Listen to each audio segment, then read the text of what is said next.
திருச்சிற்றம்பலம். எல்லோருக்கும் வணக்கம். இன்று அகில இலங்கை சைவ புலவர் சங்கம் நடாத்தும் சைவ புலவர் தேர்வுக்கான வழிகாட்டி வகுப்பு. இன்று முதலாவது விரிவுரையாக சித்தாந்த பண்டிதர் சிவஞான சோதி அம்மா சிவஞான சித்தியார் எடுக்க இருக்கிறார். முதலில் நாங்கள் தேவார புராணத்துடன் இந்த விரிவுரையை ஆரம்பிப்போம். அம்மா நீங்கள் படியுங்க தேவார புராணம். சிற்றம்பலம். ஒற்றுமை சேர்ப்பது மெய்யினையே, உணர்வது நின்னருள் மெய்யினையே, கற்றவர் காய்வது காமனையே, கனல் விழி காய்வது காமனையே, அற்ற மறப்பதும் உண்பனியே, அமரர்கள் செய்வதும் முன்பணியே, வெட்டு முகந்தது கந்தனையே, பிரம்மபுரத்தை உகந்தனையே,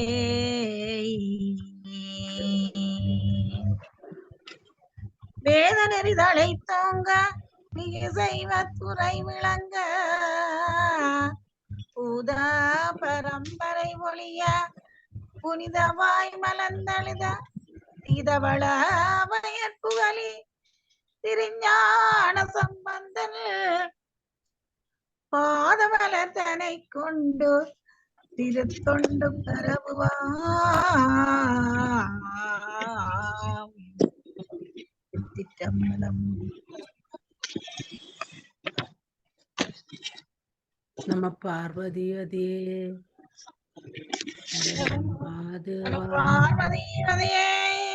மகாதேவா, போற்றி நாட்டவர்க்கு முறைவா போற்றி, இன்பமே சுத்த எல்லோரும் வாழ்க. சிவசிதம்பரம். சிற்றம்பலம். நன்றி தவராசா சந்திரவதனி அம்மா, நீங்கள் தொடங்குங்க. சிவஞான சோதி அம்மா நீங்கள் தொடங்குங்க.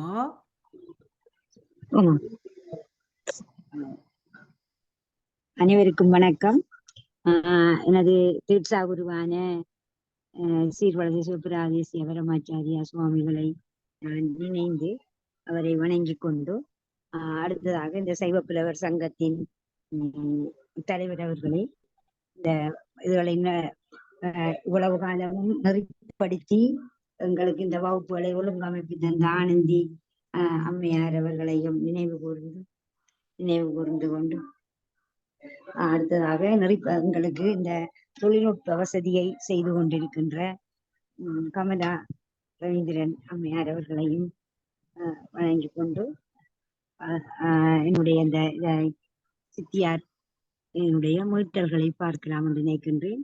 அந்த வகையில் சென்ற வகுப்பில் அடியினால் இந்த அதாவது சித்தியாருக்கும் ஒவ்வொரு சிவஞான போத ஒவ்வொரு சூத்திரமும் எப்படி ஒப்புமை செய்வது என்கின்றதை பற்றி ஒரு 3 அதாவது 1ஆம் சூத்திரம், 2ஆம் சூத்திரம், 3ஆம் சூத்திரம் வரையும் நான் அடியினால் எடுத்து வைக்கப்பட்டது. இப்ப உதாரணமா நான் என்ன சொல்ல வாரேன்னு சொன்னா, உங்களுக்கும் சில நேரம் 4ஆம் சூத்திரம், 5ஆம் சூத்திரம், 6ஆம் சூத்திரம் அப்படி என்று இல்ல, 8ஆம் சூத்திரம் கண்டிப்பா வரும். 10, 8, 10 இரண்டாவதுகள்ல தான் அந்த முத்தி நிலை அடைகிற நிலையை ஆன்மா சுத்தி அடைஞ்சு உயிர் விளக்கம் பெறுற நிலை. அப்ப அந்த சூத்திரங்களும் 11ஆம் சூத்திரம் வரைக்கும் 11ஆம் சூத்திரம் வரையும் தான் அந்த எங்களுக்கு அந்த ஒரு ஆன்மாவினுடைய உயிர் விளக்கம் பெற்று முத்தி நிலை அடைகிற வரையும். 12ஆம் சூத்திரம் முத்தி நிலை அடைந்த ஆன்மா எவ்வாறு இருக்கும், அதனுடைய பயன் எவ்வாறு இருக்க வேண்டும் என்றதான் 12ஆம் சூத்திரம். அப்ப எனவே அந்த 11ஆம் சூத்திரமும் அந்த 10, 11, 12 அந்த 3ம் உங்களுக்கும் வரக்கூடும், அந்த 9ம் வரலாம். அப்ப அந்த அதற்காகத்தான் நான் அந்த 3ஐயும் உங்களுக்கு சொல்லிவிட்டு 4, 5 சொல்லல, இந்த நான் இந்த இடையில விட்ட மாதிரி 8ஆம் சூத்திரத்தை இந்த உங்களுக்கு வினாவாக வந்திருக்கின்றது என்னென்றால் 23 22ஆம் வகுப்புகள்ல 17ஆம் ஆண்டு அப்படியெல்லாம் வந்திருக்குது. உங்களுக்கு இந்த என்ன சித்தாந்த இந்த சிவஞான போதத்திலும் 8ஆம் சூத்திரத்தையும் சிவஞான சித்தியார் கூறும் 8ஆம் சூத்திர கருத்துக்களையும் தொடர்பு படுத்தி எழுதுக என்று சொல்லி வந்திருக்கிறது. எனவே அதை நான் முதல் தொடங்கி வைக்க மாதிரி தான் விட்ட நான் அதை நாங்க பார்த்துட்டு மற்றதுகளை பார்ப்போம் என்று முதலாவதாக அந்த ஆன்மா இந்த எங்களுக்கு அந்த உயிர் அந்த செய்ய சாதனமும் அந்த சாதனம் வார அந்த வழியும் அவர் என்ன சாதிக்கின்றார், அவர் சாதனமாக என்ன சாதிக்கின்றார் என்ற அதுல பெறப்படுற பயனையும் தான் இந்த 8ஆம் சூத்திரங்களுக்கு.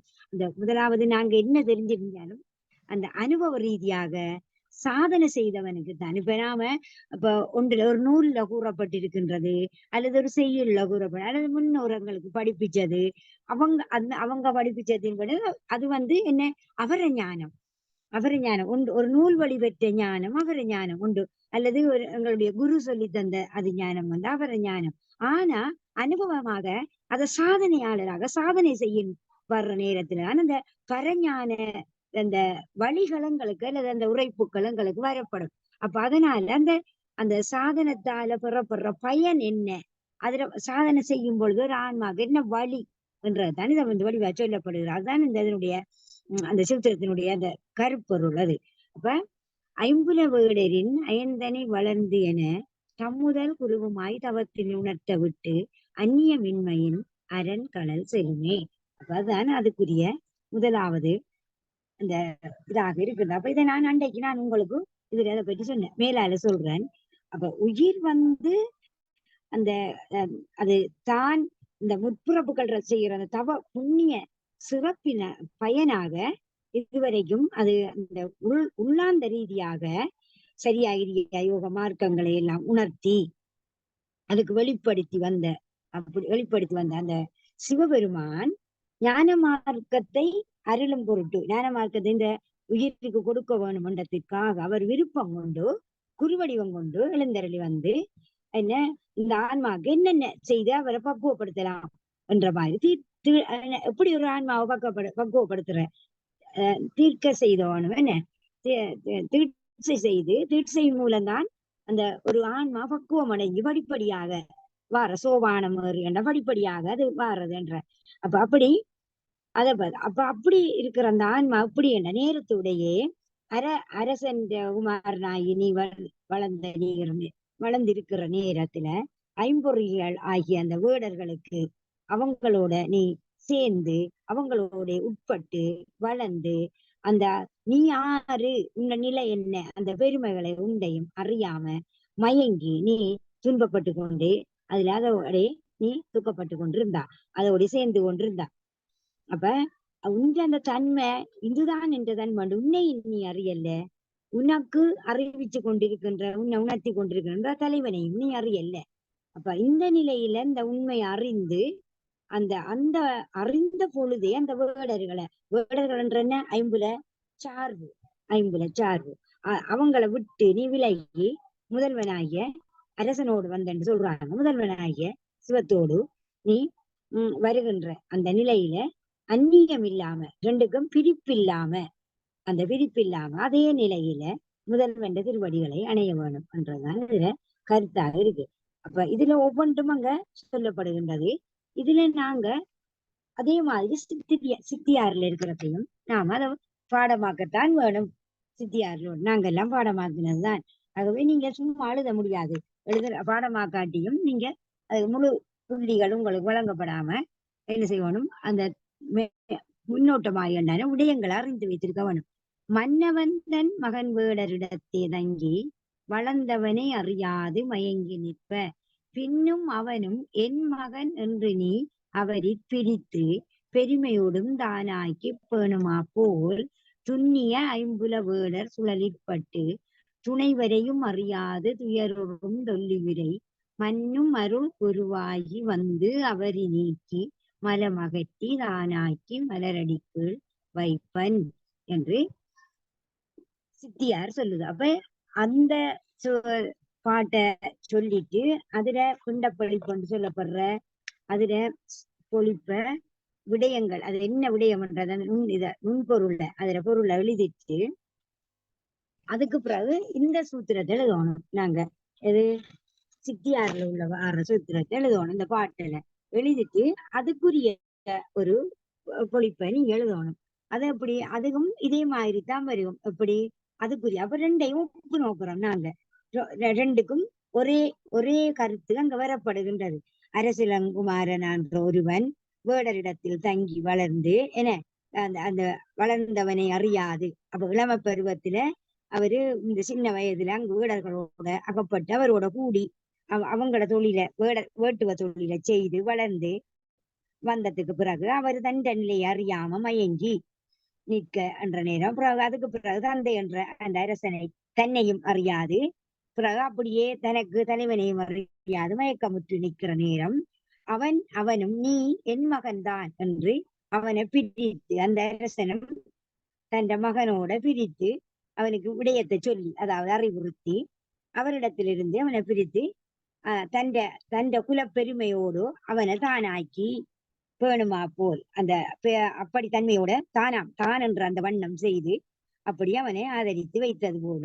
அப்ப அதைத்தான் நாங்க அதுல சொல்லுது துண்ணியாயும் புலவேடர் சுழல்பட்டு.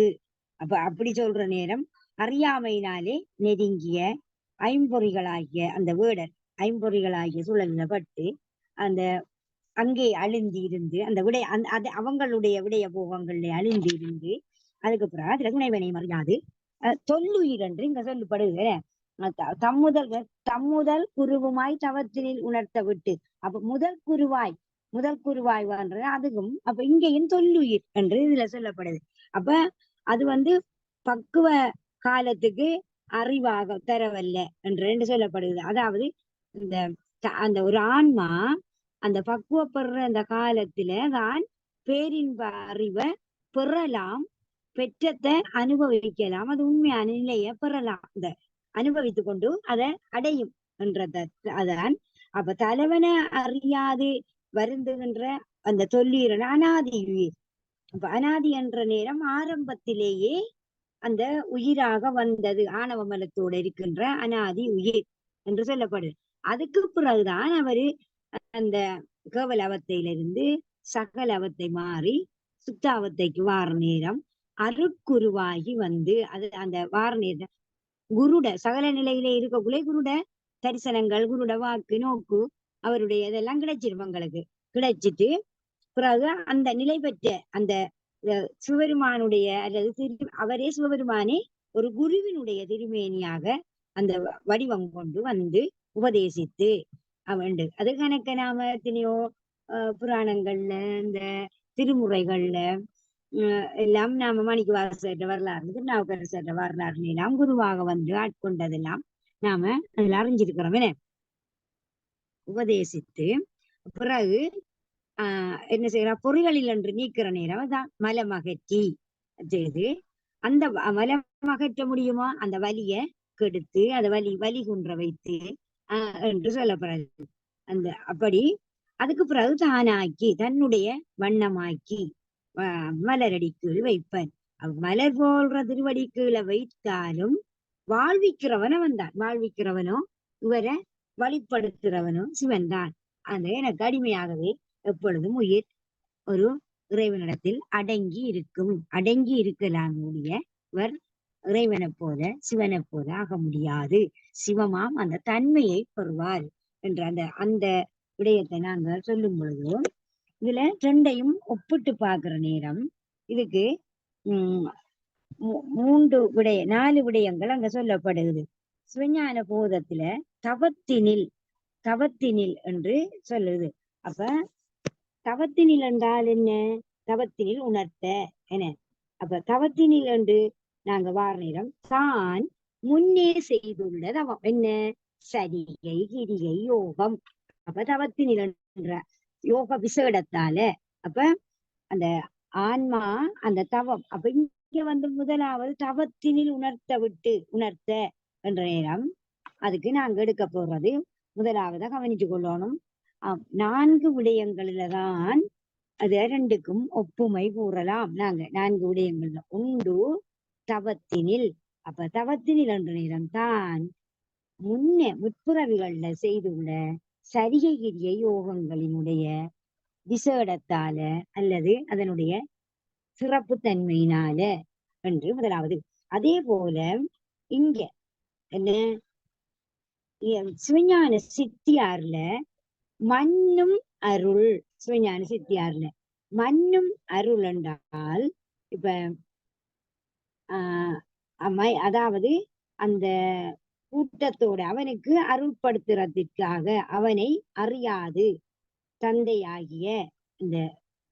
தந்தையாகிய அரசனையும் அறியாது அரசகுமாரன் என்பதையும் அறியாது இருக்கிற அந்த நேரத்துல மன்னும் அருள் அது கீழுக்குத்தான் அதுல வராது. இதுல கொண்டு கூட்டி எடுக்கணும். இதுல மன்னும் அருள் என்ற நேரம் கொண்டு கூட்டி தான் நாம இதை எடுக்கணும். அதுக்காக தான் நான் இப்ப இதை உங்களுக்கு சொல்ல வாரேன். இப்படி அப்ப அழிவின்றி மண்ணு மருளண்டா நிலை பெற்றிருக்கிற மண்ணுயிர் என்று நாம இந்த இதுல திருவாசகத்துல நாங்க நிறையவே மண்ணுயிர் தான் மண்ணுயிர்கள் படுகின்ற அந்த பாடுகளை எல்லாம் துயரங்களை எல்லாம் தன்ற பாடுகளாக எண்ணித்தான் அவரு திருப்பெருந்துறையில போய் அந்த துறையில மக்களை எல்லாம் மண்ணுயிர் திரள்படும் பாடை நான் படும் பாடாகத்தான் அவர் தீர்த்தல் விண்ணப்பம் எல்லாம் பாடினார். என்ன அவர் உண்மையாகவே அப்படின்னு இதா இல்ல. அந்த உயிர் மண்ணுயிர் அப்ப நிலை பெற்ற உயிர். அப்ப மண்ணுயிர் நிலை பெற்ற உயிர்கள் போற அப்ப அருள் நிலை பெற்ற என்ற நேரம் என்ன அழியாத அழிவின்றி நிலை பெற்றிருக்கின்ற. அப்ப அப்படி அழிவின்றி நிலை பெற்றிருக்கின்ற உயிர் என்றால் என்ன உயிரா இருக்கும்? சிவபுண்ணியம் செய்த உயிரா இருக்கும். அப்ப அது சிவபுண்ணியம் செய்து முதிர்ச்சி பெற்ற அந்த உயிர் முதிர்ச்சி செய்து சிவபுண்ணிய முதிர்ச்சி அந்த சிறப்பு முதிர்ச்சி பெற்றதாக இருக்கும். சிவபுண்ணிய முதிர்ச்சி பெற்ற அறிவார் அதான் மன்னும் அருள் என்று சொன்னாரு. அப்ப அது சித்தியார்ல நாம அதை சொல்லலாம். அப்ப இரண்டாவதாக தம்முதல் குருவுமாயி. அப்ப தம்முதல் குருவுமாயி என்றத போல இது அதை நாம இதுல பார்ப்போம். ஞான போதத்துல தனக்கு முதல் குருவாக முதல் பொருளாய் அந்த அந்த ஐம்புல வீடருக்குள்ள இருக்கக்குள்ளையும் இறைவன் இருக்கிறாரு. இறைவன் அவரோட அவரோட உயிரோட கலந்திருக்காரு. ஆனா இவருக்கு அதை அறியல, தன்னையும் அறியல தலைவனையும் அறியல. அப்ப என்ன செய்யறாரு? தம்முதல் அப்ப இது அந்த உள்நின்று உணர்த்தி வந்த உள்ளுகிருந்து உணர்த்தி கொண்டிருக்கிறான் அந்த இறைவன். அவர் உணராலே உணரல ஐம்புல வீடர் பட்டபடியால் அவருக்கு உணரல, அந்த தன்னறியாம இருந்தவர். அப்ப அதுக்கு பிறகு உணர்த்துற நேரம் இறைவனே அதை உள்ளொன்று உணர்த்தி இறைவன் தான் குருவுமாக குருவடிவாகவும் தீட்சை செய்து. அப்ப அதுதான் தம்முதல் என்றது சொல்றாரு. அப்ப அதுக்கு தம்முதலுக்கு நாங்க என்ன எழுதணும்? முதற்பொருளாக உள்ளொன்று உணர்த்தின பொருளை அறியாது அவன் வெளிப்பட்டு குரு வடிவமாக எழுந்தருளு தீட்சை செய்வித்து. அதான் தம்முதல், தன்னுடைய முதல். அப்ப அதே போல நாங்க இங்க பார்ப்போம் சித்தியார்ல குருவாகி வெளிப்படையாகவே போட்டிருக்கு. என்ன குருவாகி என்று போட்டிருக்கு? துணைவரையும் அறியாது துயரும் தொல்லுயிரை மன்னும் அருள் குருவாகி அவரை நீக்கி என்று வடிவா சொல்லிடுங்க. அப்ப குருவாகி வந்தண்டா அது துணைவனாக அந்த இறைவன் வந்திருக்கான். அப்ப இதுக்கு நாங்க அதுக்கு என்ன எழுதணும்? நாங்க அதுக்கு சொன்ன நான் என்ன அந்த அந்த இறைவன் உள்நின்று உணர்த்தி வந்த இறைவனை அறியாது அவன் வெளிப்பட்டு குருவாக குரு வடிவம் தாங்கி தீட்சை செய்தண்டு அதுக்கு எழுதிட்டு இதுக்கு எழுதணும் குருவாகி என்று சொல்ற நேரம் துணைவனாக அந்த இறைவன் குரு வடிவம் கொண்டு தோன்றா துணையாக இருந்தனன் தன்னடி உங்களுக்கு. யார் பாடுனது?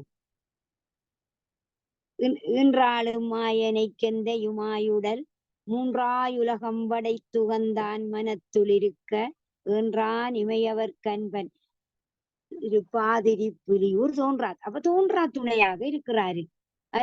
அது ஆறு பாடுன நாவுக்கரசர். அதே போல அந்த கப்பல் இந்த தோணியில விடக்குள்ள தோன்றா துணையாக என்னோட இறைவன் இருக்கிறான் என்று அதுக்கு அவர் சந்தோஷத்துல பாடுறது. அப்ப தோன்றா துணையாக இறைவன் இருக்கிறான். அப்ப துணைவனாக அந்த இறைவன் அவன் திரும்ப இதுலயும் வழிபட்டு வாரான். அப்ப குருவடியம் கொண்டு அப்ப வந்து என்ன செய்யறாரு, மலமகற்றி.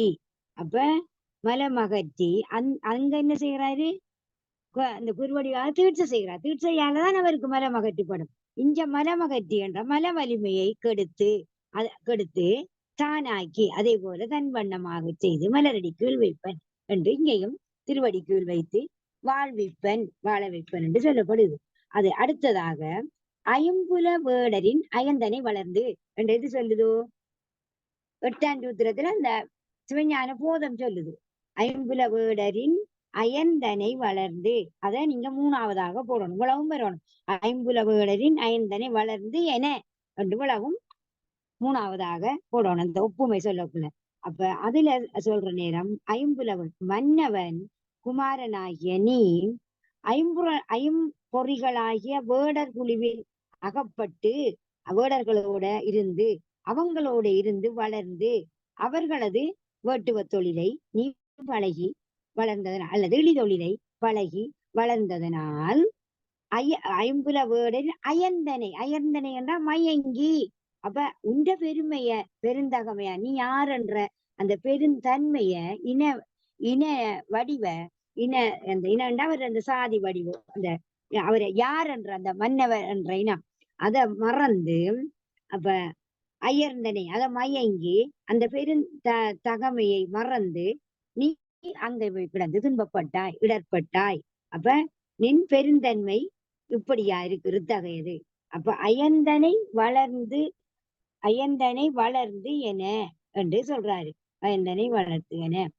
அப்ப அப்படி அது 3ஆவது மயங்கி உன்னுடைய பெருந்தன்மையை மறந்து இடர்பட்டு கொண்டிருக்கின்றாயே என்ற அந்த பெருந்தகமையை நீ இத்தகையது என்று என என்றால் என்று இத்தகையது என்று அதை முடிக்கணும். அதே போல இங்க 3ஆவது சித்தியார்ல மன்னவன் தன் மகன் அவரி பிரித்து பேணுமா போல் தொல்லுயிரை, இதுல கொஞ்சம் 3 இது வந்து குண்டு கூட்டி எடுக்கணும். இதுல மன்னவன் தன் 1ஆவது வசனத்துலதான் மன்னவன் தன் மகன் வேடனிடத்தே தங்கி என்று வருது.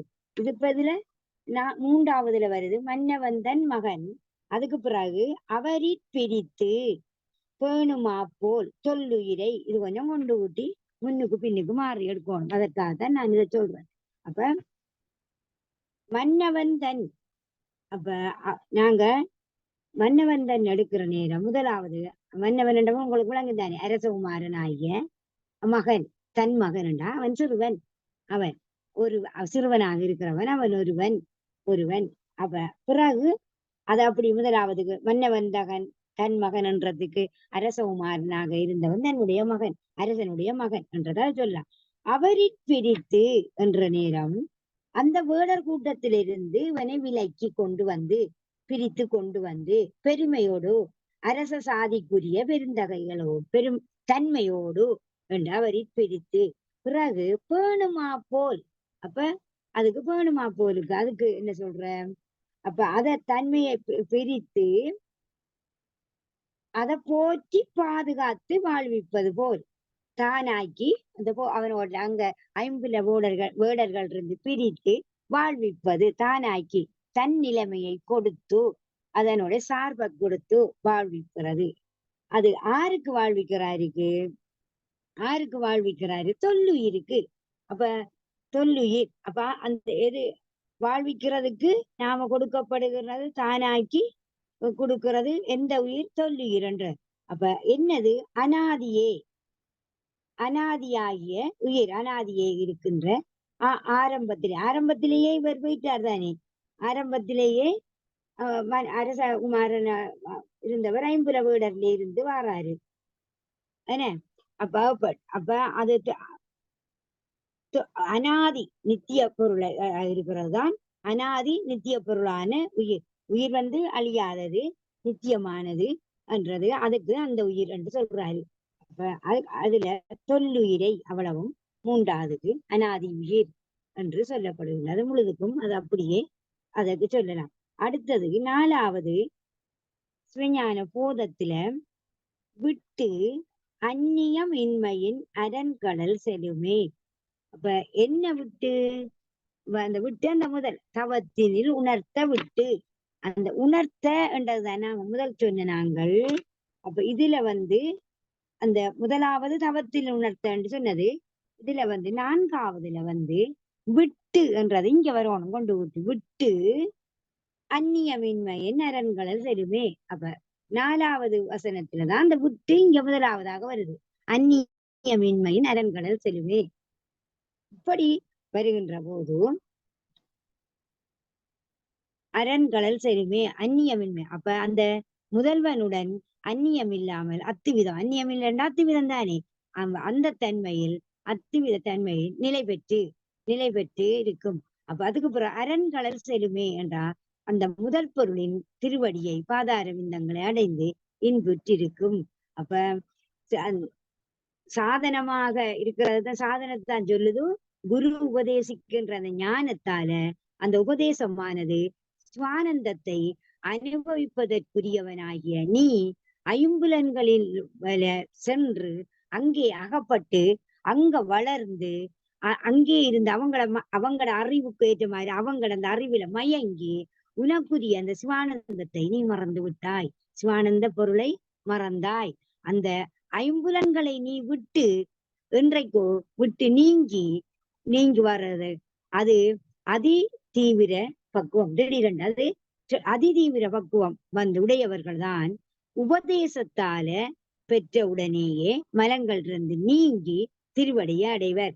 அந்த பக்குவம் இல்லாதவர்கள் ஞான நெறியில திரும்ப திரும்ப அவங்க செய்து அந்த பயின்று அதுல பயிற்சி எடுத்து மலங்களில் இருந்து நீங்கி திருவடி அடைப்ப. இப்ப பாருங்க, நாங்க இந்த ஞான சாதனம் என்று சொல்றோம். ஞான சாதனம் செய்கிற நேரம் அந்த ஞான நூல்களை, சைவ சித்தாந்த நூல்களை திரும்ப வாசிக்கிற, திரும்ப செய்யற, கேட்டு அறியிற, தெளியிற, அதுல இருந்து தெளியிற.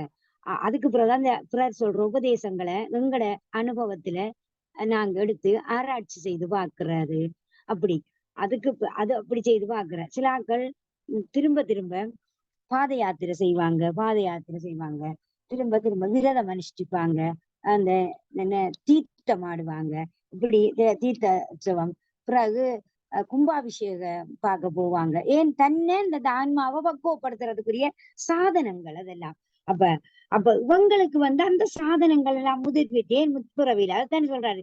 தம் முதல் குருவுமாயி வந்து அப்ப அவர் முதலே அவருக்கு நேரவே சரியகிரிய யோக சாதனங்களால அவர் பேறு பெற்றவர் என்று சொல்றாரு அந்த இதுல. அப்படி இருந்ததுனாலதான் இவருக்கு அதிதீவிர பக்குவம் வந்து அந்த உபதேசத்தை பெறக்கூடியதாக இவருக்கு திருவடி அணியக்கூடியதாக இருந்தது என்று நாங்க இது ரெண்டையும் எழுதி. இதுல நாலாவதாக மலமகற்றி தானாலக்கு மலரடி கீழ் வைப்பேன். அதை நான் முதலும் சொன்ன நான் மலமகற்றி தானாக்கி மலரடி கீழ் வைப்பேன். அப்ப மலமகற்றி என்ற நேரம் அந்த மும்மரங்களில் இருந்து அதை அந்த தானாக்கி இந்த அதுல இருந்து வழிகட வச்சு மரங்களில் இருந்து வழிகட வச்சு தன்ற தன்மையை பெற வச்சு அதை போற்றி பாதுகாத்து வாழ்விப்பது. அதைத்தான் இதுல நாலாவதாக நாங்கள் சொல்லிவிட்டு அதுக்கு பிறகு நாங்க அந்த மயங்கி அந்த நிக்கிறாக்கள் அதுல இருந்து பிரித்து பெருமையோடு தானாக்கி என்று நாங்க அதை பெருமையோடு தானாக்கி பேணுதல் போல் என்று அதுக்கு நாம சொல்லலாம். அப்படி சொல்லி வைக்கிறேன். அப்ப இதுல வந்து நான் இப்ப ஒன்று சொன்னேன். நான் உங்களுக்கும் அந்த என்ன முதலாவது சொல்லக்குள்ள ஆன்மாவுக்கும் அந்த ஆன்மாவுக்கு தானே இந்த வந்து ஐம்பொறிகளும் இருக்கு. ஆன்மாவுக்கு தான் அந்த ஐம்பொறிகளையும் வந்து உவமையாக சொல்லப்பட்டது. அப்ப பிறகு இளம பருவத்துல அங்கால வாழ்ந்தது அது வந்து எங்க ஆன்மா அறியுந்தன்மை உள்ள எடுக்கிற நேரம் பக்குவ காலம் வந்துட்டு சகலத்துல வந்து பக்குவ காலம் வருது. அப்ப அந்த அந்நேரம் அறிய முற்படுது. பிறகு நாங்க அந்த அறிய முற்படுற நேரம் எப்படி அறியப்படுவோம்? காட்சி அளவில தான் அறிய கிடந்த ஐம்பொறிகள். அப்ப அந்த காட்சி அளவில் அந்த அளவைகள் இருக்குதானே, இந்த இதுல உங்களுக்கு சித்தியார் கூறும் அளவைகளை பற்றி சொல்ல வேண்டி வந்திருக்கு. நான் அதுல 9வது சைவநாதத்துல நான் வடிவாக அந்த அளவைகளை சித்தியார் கூறும் அளவைகளை பற்றி ஒரு கட்டுரை எழுதியிருக்கேன். அந்த கட்டுரையை நீங்க படிச்சாலே அது அவ்வளவு வாயிச்சாலே டக்குன்னு மனதுல பிடிச்சிருக்கேன். அவ்வளவு இலகுவாக எழுதியிருக்கேன் நான். அந்த கட்டுரையை நீங்க நான் இதுல போட்டோ பிடிச்சி இதுல போட்டோ உடையிலையும் போடுவேன். அது அந்த கேள்விக்கு விடையாக அதுல நீங்க சுருக்கமாக எழுதி கொள்ளலாம். அப்ப அந்த அளவையில காட்சி அளவை, கருதல் அளவை, காட்சி அளவை தான் காண்டல் அளவை என்று சொல்றேன். பிரத்யட்ச பிரமாணம் என்று சொல்றது. கருதல் அளவை அனுமான பிரமாணம் என்று சொல்றேன். உடைய அளவை ஆகம பிரமாணம், சப்த பிரமாணம் என்று சொல்லப்படுறது அது. அப்ப சரியோ, அந்த அந்த ஐம்பொறிகள் பயப்பட்டு துன்பப்படுற நேரம் அது மும்மரங்கள் வயப்பட்டு வருந்துதலும். அப்ப அது இந்த ஒவ்வொரு நியாயங்களாலே அது உங்களுக்கு அது படிச்சா அந்த காட்சி அளவை வாசிக்கிற நேரத்துல உங்களுக்கு அது விளங்கும். அப்ப ஐம்புல வேடர்களாக அந்த காட்சி அளவையில அந்த மும்மரங்களோட அந்த பயப்பட்டு வருந்துகின்ற என்று புலன்களோட வருந்துகின்றது தான் அது சொல்லப்படுகின்றது. அதுக்கு பிறகு குருவாய் வந்து தானாக்கி ஆட்கொள்ற முறைமை. அப்ப அது மாணிக்க வாசகர் சுவாமி கூட அவர் அந்த முத்தினறி அறியாத அதுலயும் கடைசியில தானாக்கி என்ற நேரம் அப்படி என்ன பக்தி நறி அறிவித்து பலவினைகள் பாரும் வண்ணம் சித்தமலம் அறிவித்து சிவமாக்கி இணையாண்ட என்று சொல்றாரு. அதே போல மாணிக்க வாசகர் திருக்கோவையார்லையும் கூட அப்படி எல்லாம் நிறைய சொல்லப்படுகிறது. அப்படி நிறைய இடங்கள்ல எல்லாம் அந்த ஒரு பொருளை காட்டி அதற்கு ஒரு சார்பான ஒரு பொருளை காண்கிற நியாயமாக சொல்லப்படுறது. அதை சொல்றது துலாத்திருத்தி நியாயம் உண்டு. துலாத்திருத்தி நியாயம் என்ற அப்ப அது என்னண்டா ஒரு பொருளை காட்டி இப்ப இதுதான் இதுதான் அது என்று இப்ப அந்த அருந்ததி நட்சத்திரம் பார்க்கிற மாதிரி அந்த அருந்ததி நட்சத்திரத்தை காட்டி அதை இந்த சின்னனை காட்டி இதை விட அது பெருசி இதைத்தான் அதற்கு சார்பான ஒரு சிறிய பொருளை காண்டி அந்த நியாயம் கற்பிக்கிற. அதுபோல அப்படித்தான் இவைய காட்சி அளவையில ஐம்புல வேடர்களோட கிடந்தவங்களை அப்படி காட்டி அதுக்கு பிறகு அதுல நியாயத்தை அதுல பெரும் பொருளை காட்டுறதுக்கு அதை காட்டுறாங்க காட்சி அளவையில. அதுக்கு பிறகு அந்த தன்னை அறியாம இருக்கின்ற அந்த தன்னையும் அறியாது தலைவனையும் அறியாது இந்த உயிர் இருக்குத்தானே. அப்ப தான் மகன் நான் என்ற பிதா அல்லது தலைவன் அல்லது பிதா என்ற அந்த நிலப்பாடு தெரியாம இருக்கிற நேரம், அந்த நேரத்துல முதல்வன் அந்த பக்குவ ஆன்மாக்கு ஞானம் கொடுத்து சிவபெருமான் சிவம் பக்குவ ஆன்மாக்களுக்கு ஞானம் கொடுத்து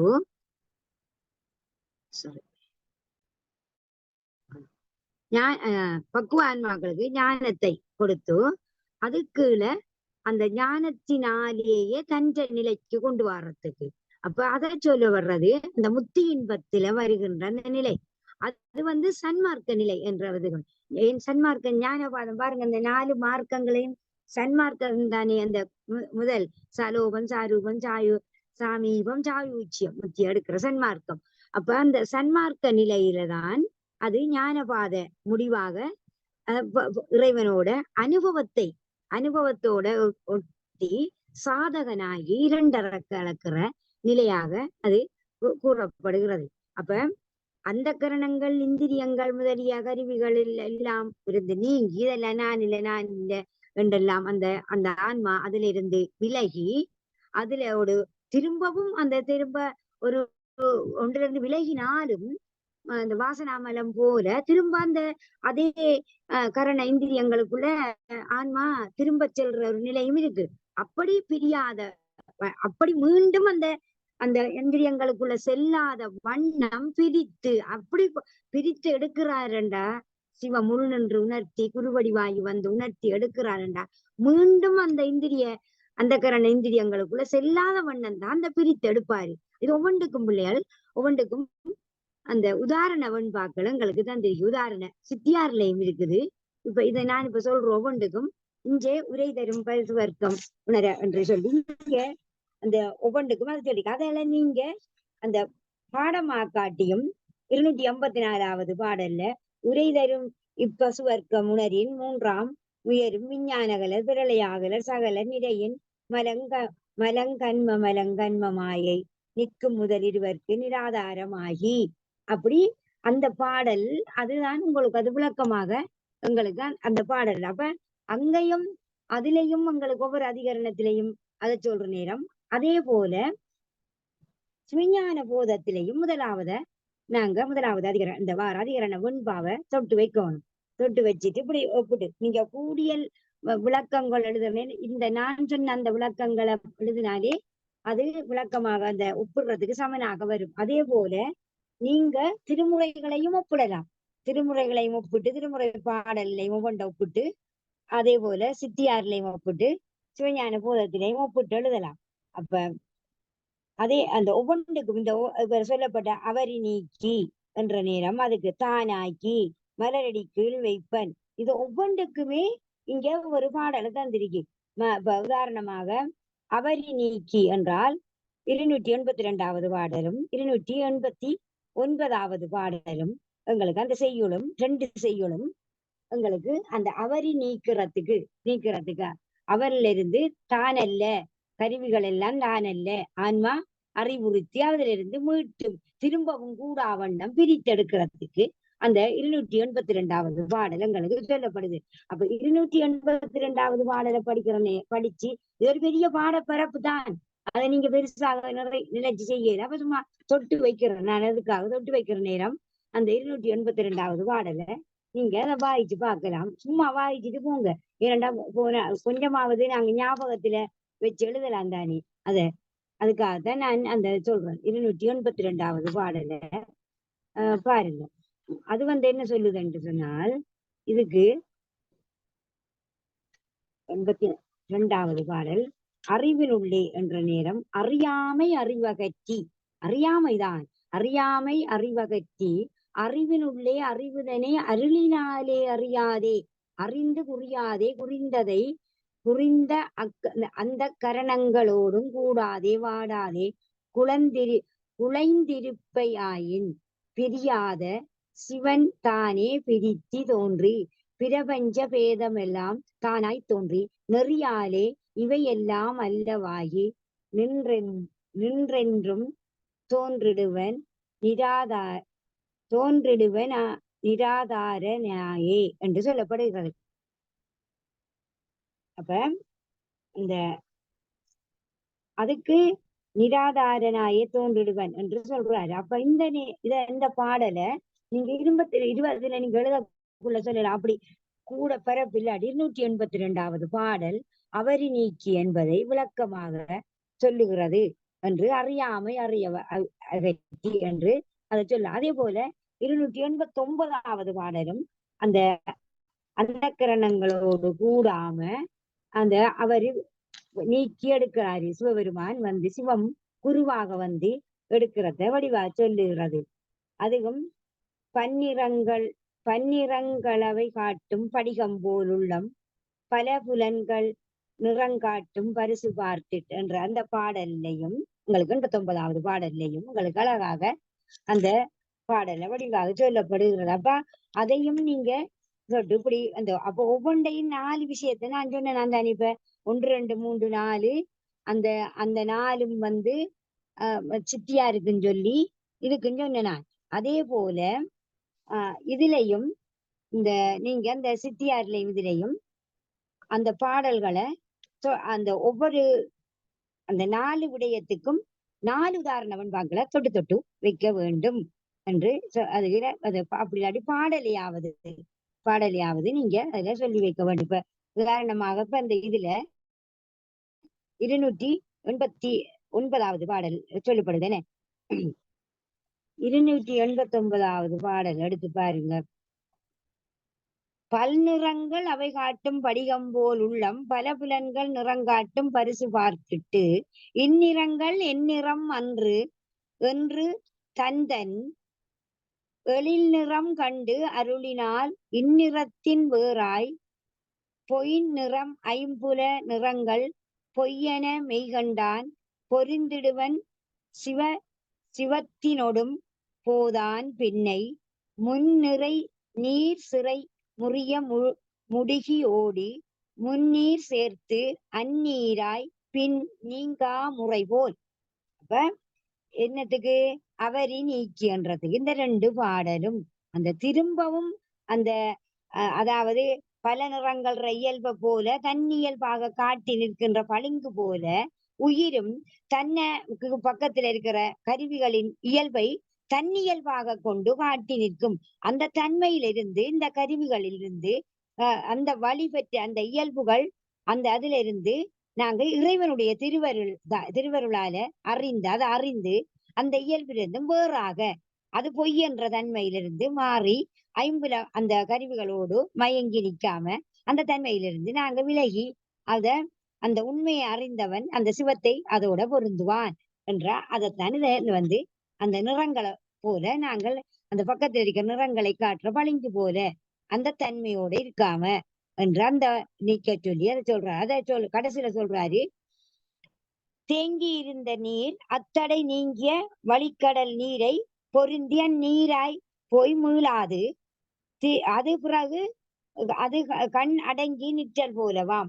அதுக்குள்ள அந்த தேங்கி நின்ற வெள்ளத்துல வர தேங்கி நின்ற நீர் திரும்ப அந்த அந்த தடைய நீங்கி அந்த வழி போல அந்த கடல் நீரை பொருந்தி அந்த நீரே போய் அது திரும்ப வந்து மீண்டு வராது. அத போல அப்ப அந்த நாங்க அவரு நீக்கி என்று சொன்னால் ஐம்புலங்கள் அந்த கரணங்கள் அந்த இந்திரியங்களுக்குள்ள நீக்கி வந்துட்டா திரும்பவும் போய் அதுக்குள்ள திரும்ப போய் நாங்க அதுல சேர்ந்து அதுல சரிந்து இருக்க கூடாது என்ற மாதிரி அதை சொல்றாரு. பிறகு மலமகற்றி என்றது என்ன,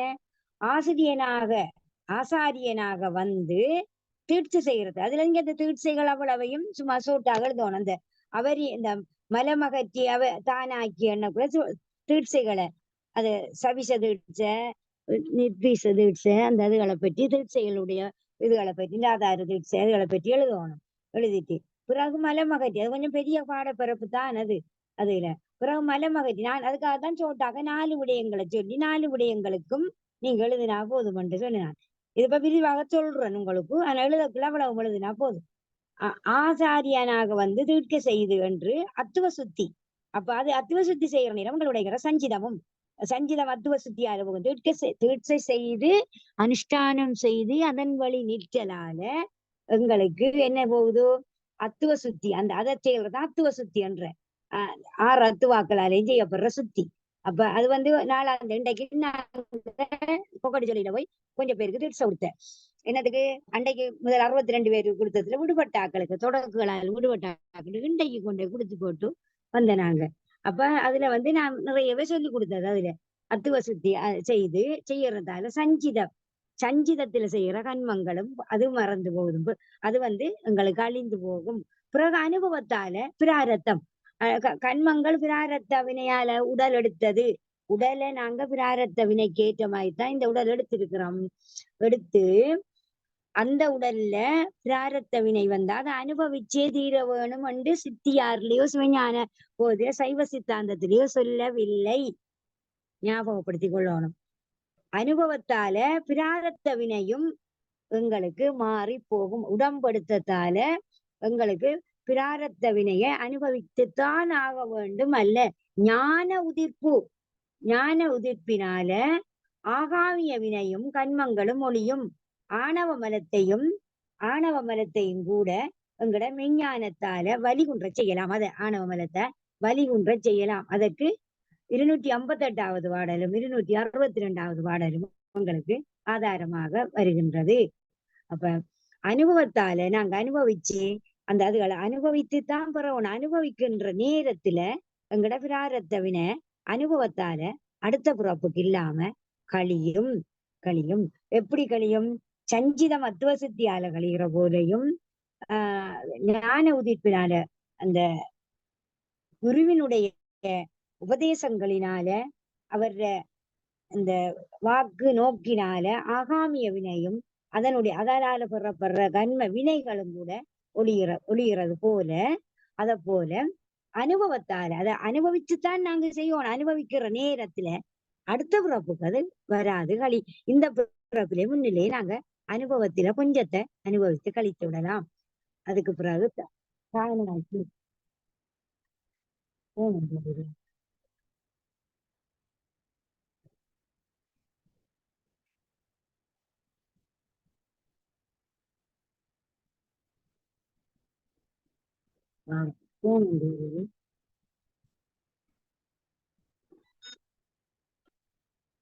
அம்மா உங்களோட சத்தத்தை காண இல்லையம்மா?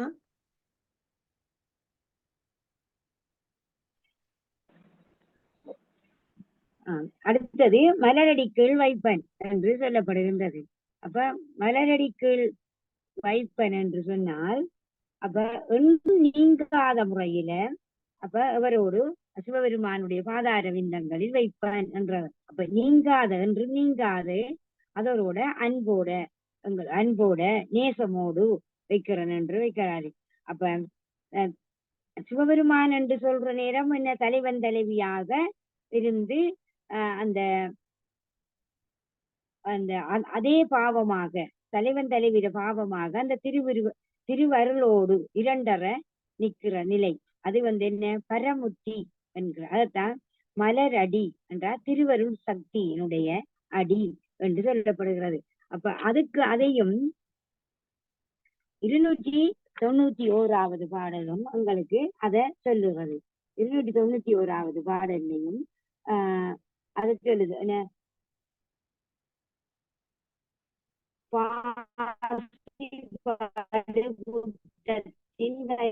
விட்டு அறியா படும் பொழுது நீங்கி அது விடும் பொழுது வரக்கும் ஆசுபடும் மலமாயை அருங்கன்மம் அனைத்தும் அரணடியை உணரும் போது அகலும் பின் அணுகும் நேசமோடும் திருவடிக்குள் நீங்காதே தூங்கும். நேசமோடு திருவடிக்குள் நீங்காதே தூங்கும் நினைவுடையோர் நின்றிடுவர் நிலையதுவே ஆகி. அப்ப நினைவுடையோர் நின்றிடுவர் நிலையதுவே ஆகி ஆசையோடும் அங்கும் இங்கும் ஆகி அலமருவோர் அரும்பாசம் அறுக்கும் வகை அருளின் வழி உரைப்பாம். அப்ப ஆசையோடு அங்கும் இங்கும் ஆகி நிற்கின்றவர்கள் அந்த நிலையிலிருந்து போவாங்க என்றத அதை சொல்றாரு. எப்படி என்றால் அந்த நிலையிலிருந்து தளர்ந்து கீழ் இறங்க மாட்டாங்க. ஏன்?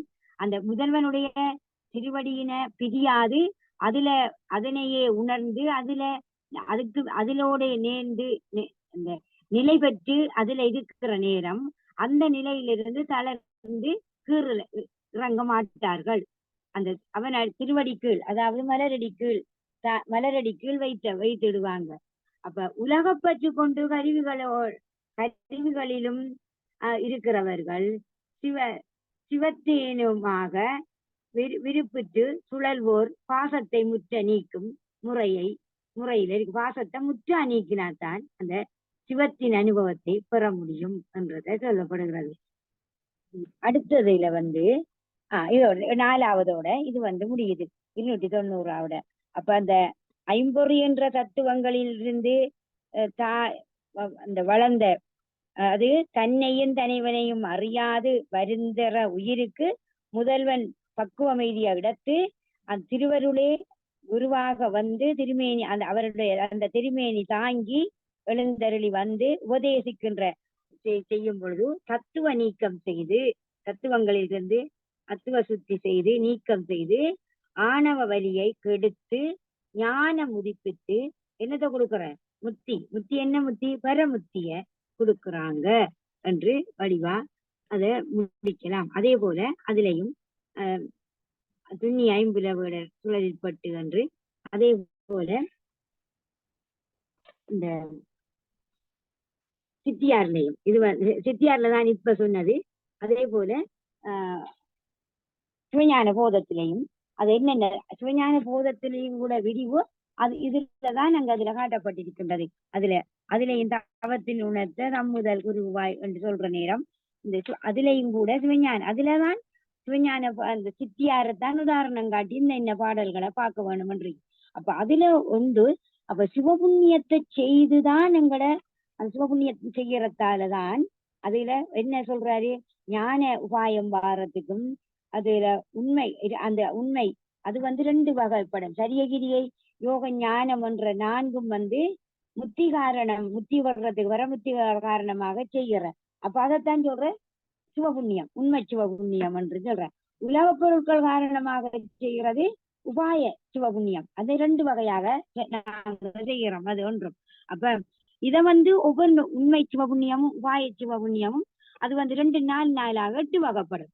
அந்த 8 தான் அந்த சரியகிரிய யோகத்தை சரியையில் சரியையில் யோகம், சரியையில் ஞானம் என்ற கிரியையில் கிரியையில் யோகம், கிரியையில் யோகம், கிரியையில் ஞானம். அதே போல யோகத்தில் யோகத்தில் கிரியை அப்படி சொல்லப்பட்டு பிறகு ஞானத்தில் ஞானத்தில் கிரியை, ஞானத்தில் யோகம், ஞானத்தில் ஞானம் என்ற. அப்ப அது ஒவ்வொன்றும் அங்க சொல்லப்படுகிறது. அப்ப அந்த வழியின் மூலம்தான் அந்த இதை நாம அடையணும் என்றதுதான் இதுல முதலாவது வெண்பாவ. தவம் செய்வார் என்றும் தவலோகம் சார்ந்து பவம் செய்து பற்றறுப்பாராக தவம் செய்த நற்சார்பில் உதித்து ஞானத்தை நன்னுதலை கற்றார் சூழ் சொல்லுமாம் கண்டு. அப்ப தவம் செய்கிறார்கள் தான தவத்தை தான் இந்த யோகங்களாகிய தவங்கள் என்று சொல்லப்படுகின்றது. அப்ப சரிகையில் சரிகை என்றது என்ன? திருக்கோயில் உள்ள அந்த புல் பூண்டுகள் குப்பைகளை அப்புறப்படுத்தி அழகுற மெழுகுற என்று சொல்லலாம். இப்ப நான் இப்ப சிவதொண்டு, அப்ப அதாவது சரிகை தொண்டு என்றால் என்ன என்று கேட்பாங்க கேள்வி. சரிகை என்றால் என்ன என்று கேட்பாங்க ஒரு சரிகை. அப்ப நாங்க எப்படி எழுதுறது என்று சொன்னா, சரிகையினுடைய வகை தொண்டுதான் எப்படி என்றா, இது அந்த சரிகை என்றால் என்னென்றால் அதுல தொண்டாக வாடுறது, அலகிடுதல், மெழுகிடுதல், பூமாலை கட்டி போடுறது, சுத்தம் செய்தல், அதை நீங்க இதெல்லாம் அதனுடைய தொண்டாகும். சரிகை என்றால் நாங்கள் இந்த தொண்டு செய்வதற்காக எங்களுடைய உடல் உறுப்புகளை அதன் வழி பக்குவப்படுத்துதல்.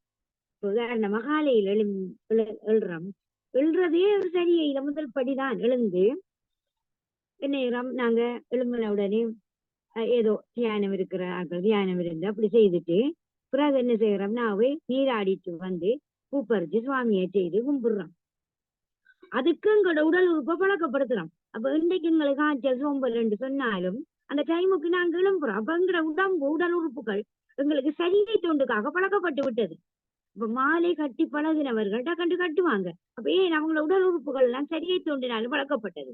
அப்ப அதே நேரத்துல மெழுகிடுதல், அலகிடுதல் அப்படி எல்லாமே பழக்கப்பட. அப்ப உறுப்புகளை சரிகை தொண்டுக்காக பக்குவப்படுத்தி அதுல ஊற செய்யறதான சரிகை தொண்டுதான் அலகிடுதல், மெழுகிடுதல், மாலை கட்டுதல், திருவந்த நந்தவனம் அமைத்தல் அப்படி தொண்டுகளாக நாங்க சொல்லலாம்.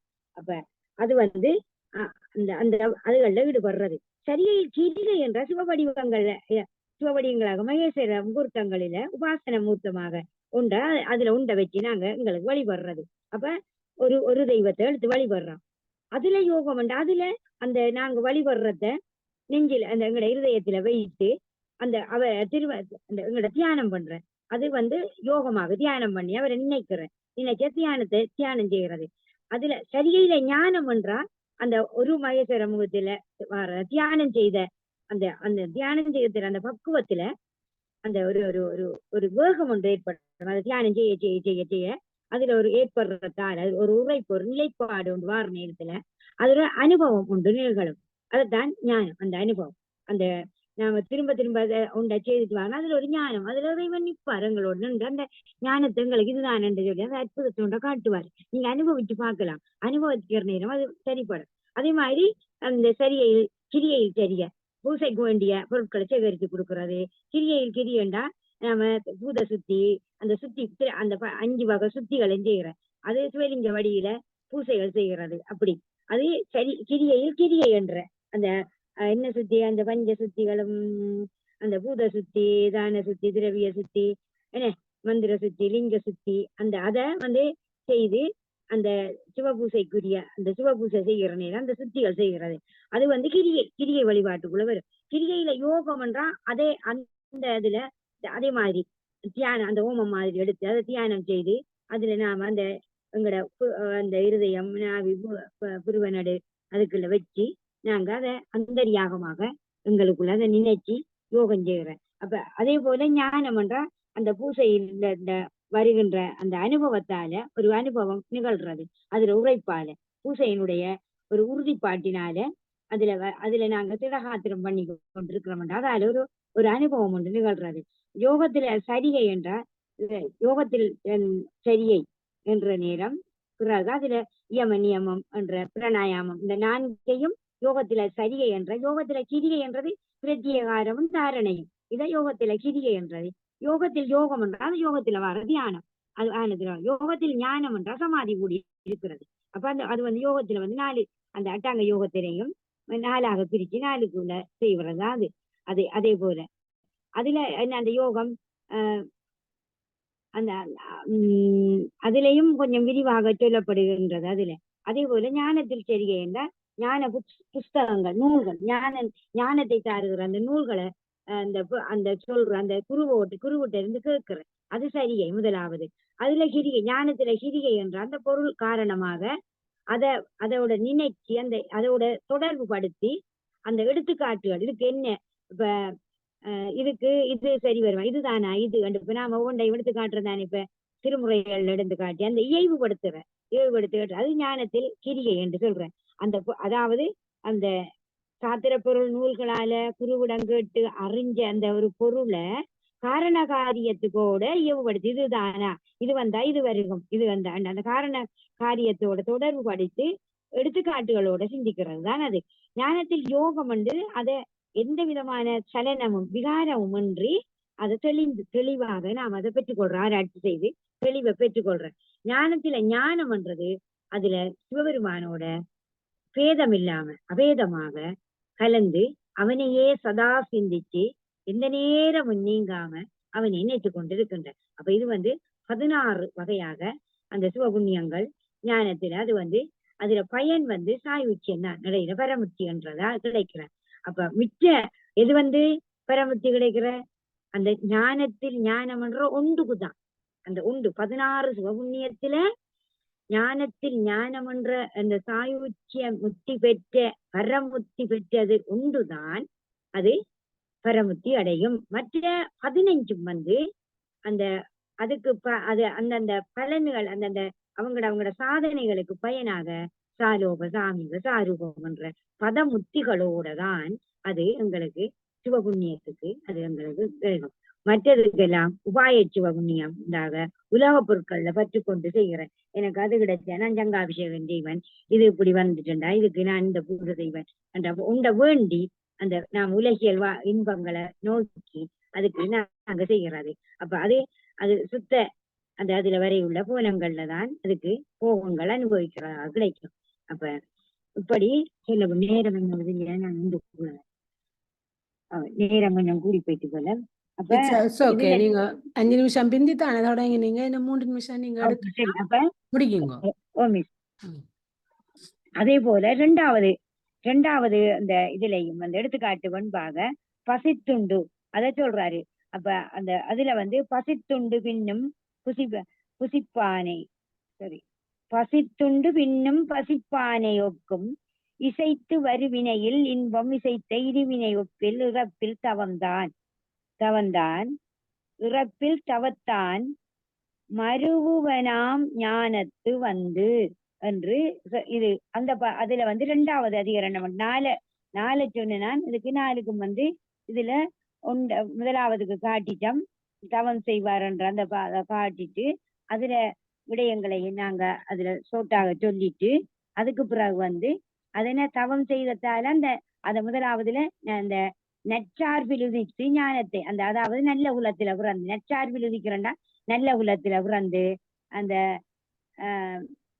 நல்ல முன்பினையால நல்ல விடய பற்றுகளை கண்டு அந்த ஞானம் உதிர்க்கிற அந்த இதுல அப்ப கற்றார்ல வயிற்றுல பிறந்து அது நல்ல நிலையை அடைகிறதுதான் ஞான நற்சார்பில் உதித்து வாடுறது. அது என்ன அந்த 16 தவ புண்ணியங்களும் செய்து வாரார்கள். இப்ப இது 2வதுக்கு என்னண்டா அந்த இதுல சொல்லப்படுகிறது என்னண்டா அந்த சரிகை செய்தமைனா முதல் இதுல சரிகையினுடைய அந்த தவத்தால வந்து வேள்வி வருகின்ற அந்த தவத்தாலும் ஞானம் உண்டாகாது என்பதை இந்த சரிகை முதலிய தவத்தால் தான் எங்களுக்கு ஞானம் வர வேண்டும் வருகும் வேள்வி ஓமம் வளர்க்கிறதால எங்களுக்கு அந்த அந்த வேள்வி முதலிய அந்த தவத்தால ஞானம் உண்டாகாது என்றதை தான் இது காட்டுது. எப்படி காட்டுது?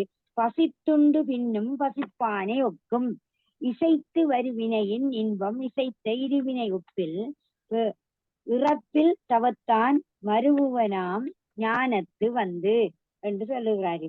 அப்ப பசித்துண்டு பிறகும் பசிப்பானையும் கொண்டா ஒரு இருவினையும் வந்து இறப்பில் தவத்தான் என்று ஒப்பில் வைத்து ஞானத்தை அப்ப அதை எப்படி சொல்றாருண்டா, ஒரு நல்வினை செய்ய தொடங்கி அப்ப நல்வினை செய்யற நேரம் என்ன அறநூல்களை ஆராயிரம் வாசிக்கம் கேட்கிறோம் உபதேசிக்கிறோம். அப்படி ஆராய்ஞ்சு அந்த அறிவுல அந்த நூல் வார வேள்வி அந்த தவங்கள் அறம் என்ற அந்த இதுகள் இருந்தா அந்த அவற்றால் உண்டாகிற அந்த ஸ்வர்க்கம் முதலிய காமிய பயனாம். அவ்வாறு கூறப்படும் வேள்வி முதலிய அறங்கள் அதன்ற பயன் அல்லது இன்பம் அதுக்கு எப்படி சொல்றேன்டா, அது அதுல வார பயனையும் அதுல வார வேள்வி எப்படி அதுல வார வேள்வி அதுகளை எப்படி சொல்றாருண்டா, அதுக்கு எப்படி சொல்லி அதுக்கு உதாரணம் காட்டுறாருண்டா, பசித்துண்டு பின்னும் பசிப்பானே. பசித்துண்டா கொஞ்ச நேரத்தால அது செவ்வாடடைஞ்சு பிறகு திரும்பவும் பசிக்கும் தானே. அதே போலதான் அந்த உணவு ஜீரணமாகினத்துக்கு பிறகு திரும்ப பசிக்கிறது போலதானாம் அந்த எது அந்த அந்த காமிய சுவர்க்கம் அந்த காமிய பயனால காணப்படுற அந்த அதாவது வேள்வி அறங்கள் அதால வர்ற இன்பம் இதுக்கு உவமையாம் என்று சொல்றாரு. அதால வர்ற எது பசித்துண்டோன்னு ஜீரணமாகினத்துக்கு பிறகும் திரும்ப பசிக்கிற அந்த இன்பத்தை அந்த பசியை நீக்கிற அந்த உண்டிய போல அந்த இன்பத்தை போன்றதுதானா அந்த அதுல வர்ற அந்த வேள்வி அதுகள்.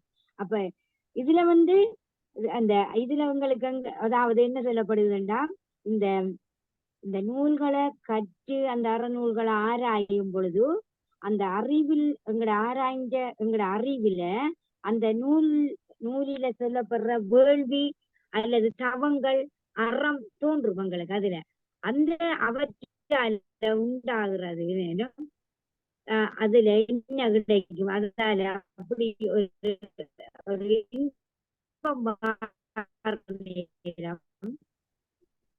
அந்த நாம சொல்றது அதுல காமிய பயன் தான் வரும். ஜீரணமாகிறது திரும்ப பசிக்கிற மாதிரி அது அழிவட்டு போயிடும் என்றாரு. அந்த அப்படி அப்ப இதனாலதான் இறப்பில் தவத்தால் ஒப்பில். அப்ப இதனால ஸ்வர்க்கம் அந்த ஸ்வர்க்கத்துக்கு போற அந்த இன்பத்தை பெற நேரம் காமிய இன்பது திரும்ப பாற நேரம் அந்த அது துன்பத்தை தரும் பாவமும் ஒருவனுக்கு ஞானத்தை பிரகாசிக்க ஒட்டாமல்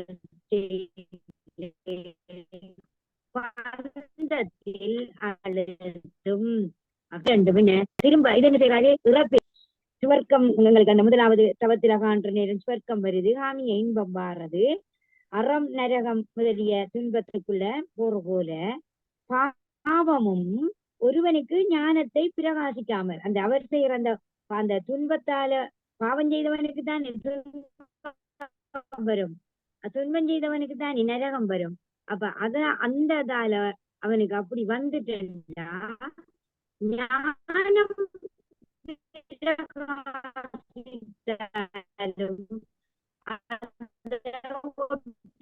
செய்யுமா. ஞானம் உங்களுக்கு வந்தாலும் அந்த நல்ல நூல்களை கற்கிற நேரம் ஞானம் வந்தாலும் இதுகள்ல ஏன் எங்கட சமய அற நூல்கள்ல சொல்லப்படாதது தானே, அதுல இருந்து வாரனா சொல்லப்படாதது நாம் அதுல வாரத்தால அதை திரும்ப என்ன செய்யும் பிரகாசி காட்டி பந்தத்துல எங்களுக்கு திரும்பவும் அழிந்திடும். விலங்குதான் ரெண்டும். அது வந்து அந்த அதுல வாசிக்கிறதால வருகுது, இதுல வாசிக்கிறதால நரகம் வருகுது. அது பொன் விலங்கு, இதுல வந்து நரகத்துல போகணும். இரும்பு விலங்கு, இரண்டும் விலங்குதான் அது என்றத அவ விலங்கு போல சமப்படுத்தி உணர்னாலும் அதுல அறம் பாவம் இரண்டும், அதுல அறம் இதுல பாவம் ரெண்டும் வருது. அதுல ரெண்டு பலனையும் உங்களுக்கு வடிவாக சொல்றாரு. அப்ப சரிகையோட வார தவங்கள் அந்தந்த பயன்களை அந்தந்த அளவில கெடாமல் ஞானத்தை தந்து அது மோட்சத்தை தெரியும் உங்களுக்கு. அதுக்கு பிறகு அதுல இருந்து சரியை முதலிய தவங்களால மேற்கூறிய அதுல சொல்லப்படுகிற அறம் பாவங்களை செய்கிற நேரம் அதுல இரண்டும் நேராக வந்து ரெண்டும் சமனாக பாவமும் அறமும் சமனாக வந்ததுண்டா ஞானத்தை மறுவன் அந்த சரியை முதலிய தவத்தால அந்த தவத்தினுடைய வார அந்த அந்த சிறப்பு தன்மையால ஞான உருவை தேடி அடைந்து ஞானத்தை அடையலாம் என்று சொல்லப்படுகிறது. அப்ப பசியை நீக்கிற உணவு உண்டாகிற நேரம் இன்பம் உங்களுக்கு பசியை நீக்கிறாது. மீண்டும் பசி உண்டாகிறது போறது அந்த பசி உண்டாகிற நேரம் அது கட்டுவது போல. அப்ப வேள்வி முதலிய தவத்தால உண்டாகிற சுவர்க்கம் இன்பம் அது நிலை பெறாது. அது திரும்பவும் நாங்க பூமியில மீண்டும் பூலோகத்துல பிறப்போம். நரகத்தில் வரும் பொழுது நரகத்துல வருவோம் நாம. அப்ப அத போல கெடுதல் இல்லாம சரியாக இருக்கிற அந்த தவங்கள் சரியை சொல்லப்படும் முதல் சொல்லப்பட்ட தவம் செய்வார் என்று சொல்லப்பட்ட அந்த அதிகரணத்துல வார அந்த தவங்களால அதுல இருவினை ஒப்பு ஞானம் குருவை அடைந்து ஞான மார்க்கத்தை கூடுவீங்க. அப்ப அந்த தவங்கள் வேள்வி முதலில் வார தவங்கள் எல்லாம் அழியும் தன்மை உடையது. அது ஞானத்தை எங்களுக்கு தரமாட்டாது. அது தரமாட்டாது மட்டுமல்ல தீவினையை போல ஞானத்தை விளங்க ஒட்டாமலும் தடை செய்விக்கும். ஏன் வேள்வி முதலிய அது நல்வினையையும் நீக்குதலால ஞானத்தை பெறுவதற்கு பெறவிடாது என்றது. நல்வினையையும் அந்த வேற தீவினைகளையும் அது தராது. அது வேள்வி முதலியதுகள். அப்ப அப்படி நல்வினை தீவினை இரண்டும் என்ன செய்யுது? ஆன்மாவுக்கு பசு நல்வினை பசு தீவினை சிவ நல்வினை சிவத்தீவினை என ஒன்றும் இரண்டு வகைப்படும். அதெல்லாம் வினைகள் 6 என்று சொன்னார்கள். பசு நல்வினை அப்ப உயிரை நோக்கி பசு என்றா உயிரை நோக்கி செய்கிறது அது நல்வினை என்ற உயிர்த்தன்மை கெடாம நல்வினையில நிற்கிறது. பசு தீவினை என்றா உயிரை நோக்கி செய்கிற தீய வினைகள் கூடாத வேலைகள். அப்ப அது உயிர்த்தன்மை கெடாத அது தீவினை என்று கூறும். பசு நல்வினை அல்லது பதினல்வினை இறைவனை நோக்கி செய்கிறது பசு நல்வினை. அப்ப இறைத்தன்மையை அடைய செய்யும் அது எங்களுக்கு நல்வினை என்று. அல்ல சிவ தீவினை என்றது இறைவனை நோக்கி தீவினை இறைவனை நோக்கி செய்கிற தீவினை சிவ அபராதம் சிவ குற்றம் அது. அப்ப இது இறைத்தன்மையை கெடுக்கிற தீவினையாக சொல்லப்படுது. அப்ப அம்மா நேரம் கடந்து விட்டதம்மா. அவர் காவல் இருக்கிறார். இரண்டாவது அந்த 3க்கும் 3 அதிகரணத்தையும் நீங்க சொல்லி இறைப்பில் தவம் என்றதையும் அதையும் சொல்லி இறக்கும் தவம் என்றதையும் அது சொல்ற நேரம் அந்த 253வது வார்டு 263வது வார்டு மன்னவந்தன் மகன் வீடு அந்த சொன்னத்தை புறச்சமயனர் நின்றும் சன்மார்க்கம் சகமார்க்கம் என்ற 270வது பாடல். அப்படி அதுகளையும் தொட்டு வச்சாலே போதும் உங்களுக்கு. இப்ப விளக்கமாக சொல்ல தேவையில்லை என்று கூறி எல்லோருக்கும் நன்றி சொல்லி இத்துடன் என்னுடைய இந்த உரையை முடிக்கிறேன். மிகவும் நன்றி ஞான சோதி அம்மா. மிகவும் அருமையாக இருந்தது. மாணவர்களுக்கு மட்டுமல்ல மற்றவர்களுக்கும் எங்களுக்கும் எல்லாருக்கும் விளங்கக்கூடிய மாதிரி நல்ல தெளிவாக நிறைய சித்தாந்த கருத்துக்களை சொன்னீர்கள். மிகவும் நன்றி. நன்றி.